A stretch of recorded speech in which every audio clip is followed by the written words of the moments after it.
Delhi police ने supreme court में लगाई सहनशीलता की गुहार। कलकत्ता हाई कोर्ट में वकीलों ने सिटिंग जज के खिलाफ दिया धरना और अब एफटीआई में कलर ब्लाइंड छात्रों की होगी भर्ती।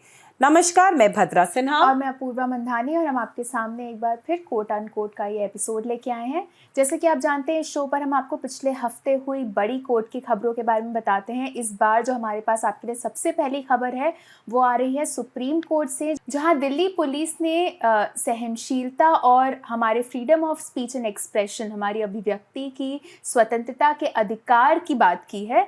दरअसल दिल्ली पुलिस जो है वो एक ऐसी पिटिशन याचिका का जवाब दे रही थी जिसमें पिछले साल दिसंबर में 2 कार्यक्रम, एक हुआ था उत्तराखंड में धर्म संसद का और एक हुआ था दिल्ली में हिंदू युवा वाहिनी द्वारा। जो दूसरा कार्यक्रम था, कि चूंकि वो दिल्ली में था, सुप्रीम कोर्ट ने दिल्ली पुलिस से उस पर जवाब मांगा था। जब इस कार्यक्रम का, दिल्ली के कार्यक्रम का एक वीडियो वायरल हुआ था दिसंबर में ही, उसमें सुदर्शन न्यूज़ टीवी के मुख्य संपादक सुरेश चवन के द्वारा कई जो उन्होंने वहाँ पे भाषण दिए थे वो काफ़ी वायरल हुए थे। उसमें चवन के हिंदू राष्ट्र के लिए लड़ने, मरने, मारने की शपथ दिलाते नजर आए थे और इसी पर अब सुप्रीम कोर्ट ने दिल्ली पुलिस से जवाब मांगा था। लेकिन दिल्ली पुलिस का ये कहना है कि इस पूरे कार्यक्रम में ऐसा कोई भाषण नहीं दिया गया जो मुस्लिम विरोधी हो या हेट स्पीच के दायरे में आए। दिल्ली पुलिस ने कोर्ट को ये बताया है कि जब इस भाषण के खिलाफ 3 कंप्लेंट्स फाइल हुई थी, इस दिसंबर में ही पिछले साल कंप्लेंट्स फाइल हुई, कई लोगों ने फाइल कर दी थी। उस पर फिर दिल्ली पुलिस के द्वारा जांच हुई। उनके हिसाब से उन्होंने गहरी जांच की, इन वीडियोस को देखा और उसके बाद उन्होंने ये पाया कि इन भाषणों में ऐसा कुछ नहीं कहा गया था जो मुस्लिम विरोधी था।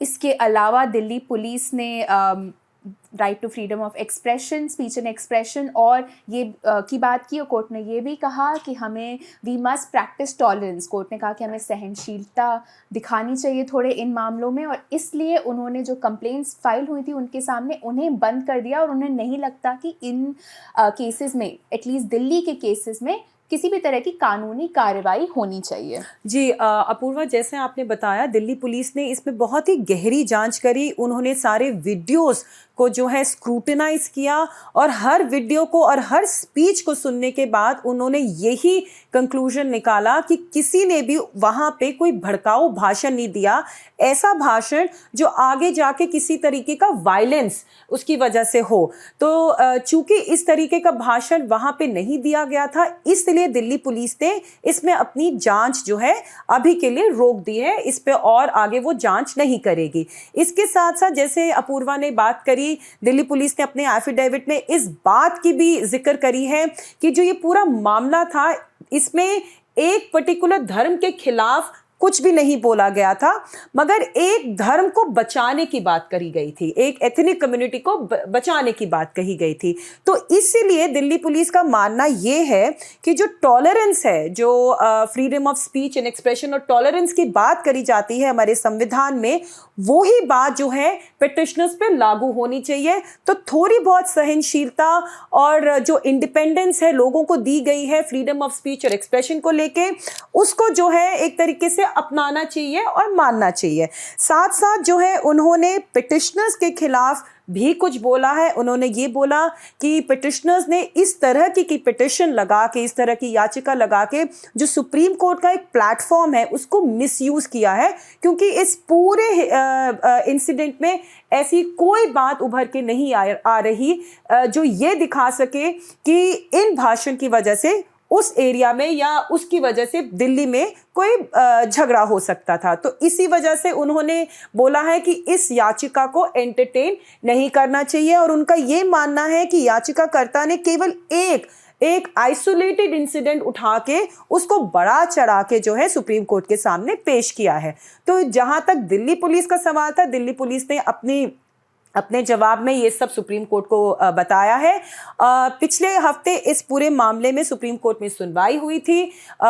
चूंकि उत्तराखंड पुलिस का अभी इस मामले में जवाब नहीं आया है। आपको अपूर्वा ने बताया कि एक धर्म संसद वहां पे भी हुआ था और वहां पे भी एलिगेशन ये है कि कुछ भड़काऊ भाषण दिए गए थे, तो इसलिए उत्तराखंड सरकार से भी इस पे जवाब मांगा था। तो जो उत्तराखंड सरकार का जवाब है वो अभी इस मामले में नहीं दाखिल किया गया है और हो सकता है अगले हियरिंग के पहले इसमें उत्तराखंड अपनी तरफ से कुछ बोले, बताए कि वाकई में धर्म संसद जो वहां पे हुआ था वहां पे इस तरह के कुछ स्पीच दिए गए थे या नहीं दिए गए थे। आपको एक और बात बता दूं कि इस पूरी याचिका में इस बात की भी याचिकाकर्ताओं ने ये बात भी सुप्रीम कोर्ट को कही थी कि उन्हें एक स्वतंत्र जांच चाहिए इन दोनों मामलों में, क्योंकि उन्हें भरोसा नहीं है कि जो ये राज्य की पुलिस है वो इसमें स्वतंत्र जांच कर पाएगी। इस बात पर भी दिल्ली पुलिस ने अपने एफिडेविट में कुछ बातें बोली है, ये कहते हुए कि उन्होंने गहरी जांच की थी इसमें, लेकिन अब देखना होगा कि याचिकाकर्ता इस एफिडेविट के ऊपर सुप्रीम कोर्ट को क्या कहते हैं।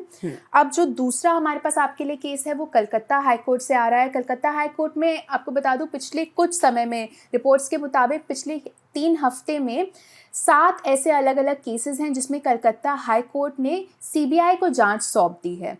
ऐसा ही एक मामला था स्कूल आयोग से जुड़ा हुआ, एसएससी स्कूल भर्ती आयोग से जुड़ा हुआ, जिसमें एक मामला था जिसमें टीचर्स की नियुक्ति होनी थी। 2014 में इसका नोटिफिकेशन आया था। इसके बाद 2016 में ये पूरा जो प्रोसेस था नियुक्ति का ये चालू हुआ, लेकिन जब कोर्ट तक ये बात पहुंची तब याचिकाकर्ताओं ने ये कहा कि कुछ टीचर्स जिनको नौकरियां मिली इस पूरे प्रोसेस में इस नियुक्ति के द्वारा, उन कुछ टीचर्स का नाम मेरिट लिस्ट में नहीं था या उनके नंबर भी बहुत कम थे। दूसरा जो मामला था वो था ये टीचर्स नहीं थे, ग्रुप डी एम्प्लॉयज़ थे इन सरकारी स्कूलों के। इनके नियुक्ति मामले में ये कहा गया कि इनका जो पैनल था ये 2019 में ही एक्सपायर हो गया था, लेकिन इसके बाद भी पैनल के एक्सपायर होने के बाद भी 25 नियुक्तियाँ की गई थी, 25 लोगों को जॉब दी गई थी, नौकरियाँ मिली थी। और इन्हीं 2 मामलों को ये 7 मामलों में से ये 2 मामले हैं जिसको जस्टिस अभिजीत गंगोपाध्याय ने सीबीआई को सौंप दिया था। अब पिछले मंगलवार ऐसे ही एक मामले में जस्टिस गंगोपाध्याय ने टीएमसी के पार्था मुखर्जी को सीबीआई के सामने उसी दिन पेश होने का ऑर्डर दिया। उन्होंने उनको कहा कि उसी दिन 5 बजे उन्हें सीबीआई के सामने पूछताछ के लिए पेश होना पड़ेगा।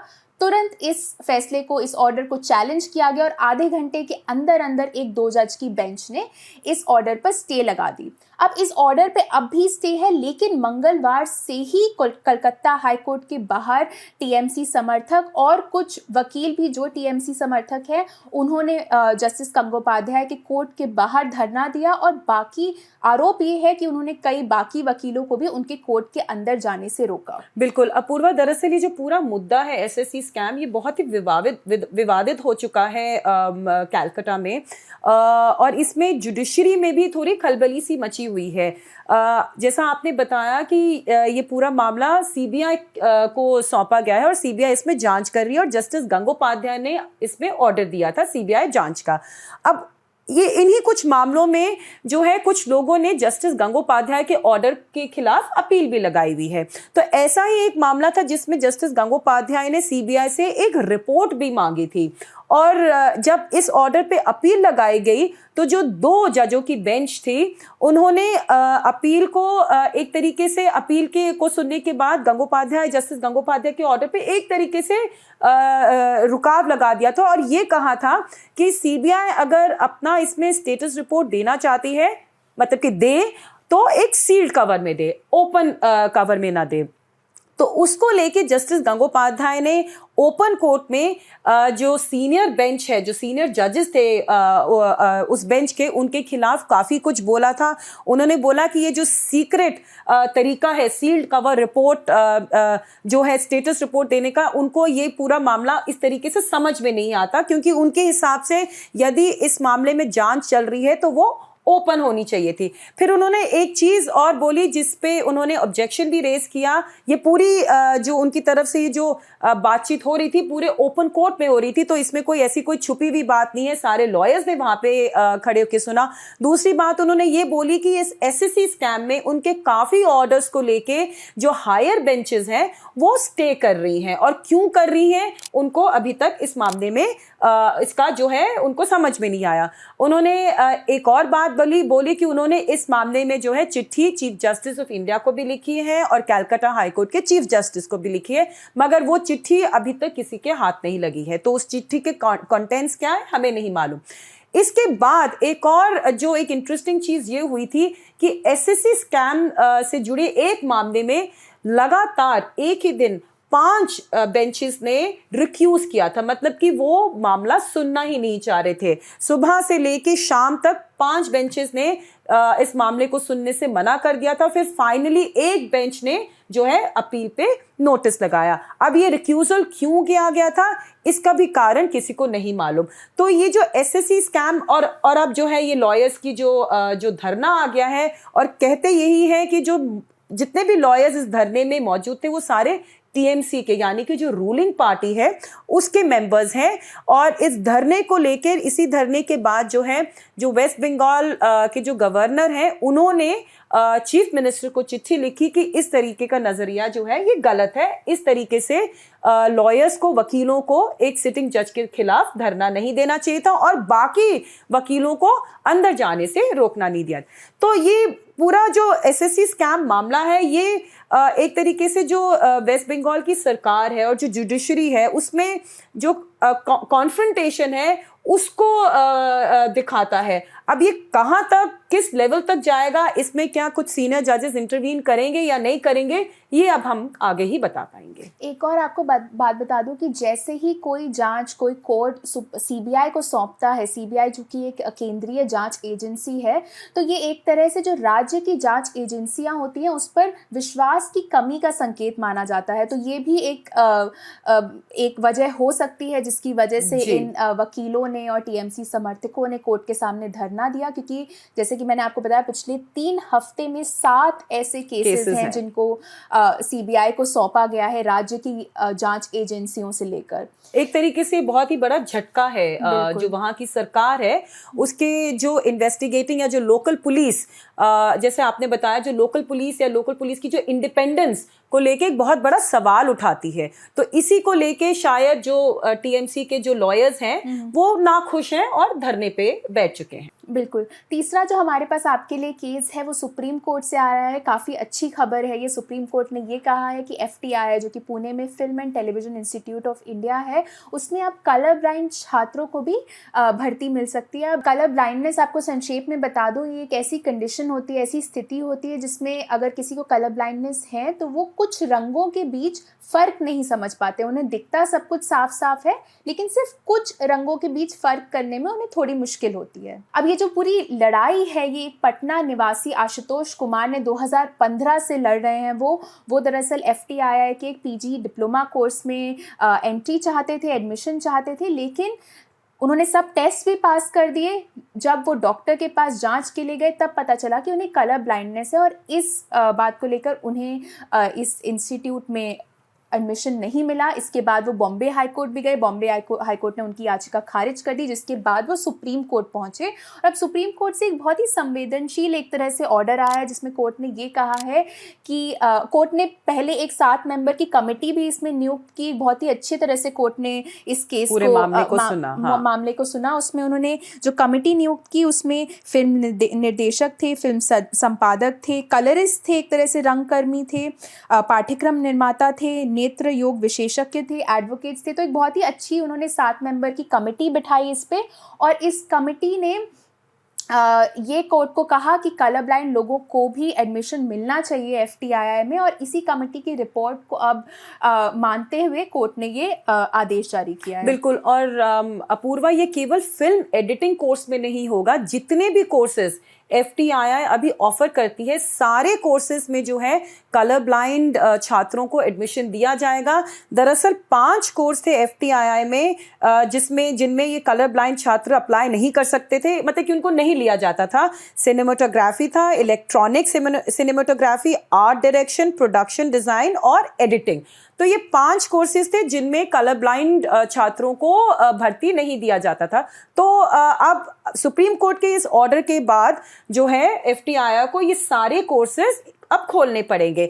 और जो सुप्रीम कोर्ट का ऑर्डर है वो दरअसल जो 7 मेंबर की कमेटी है जिसके बारे में अपूर्वा ने आपको बताया, उसके रिपोर्ट पे बेस्ड है।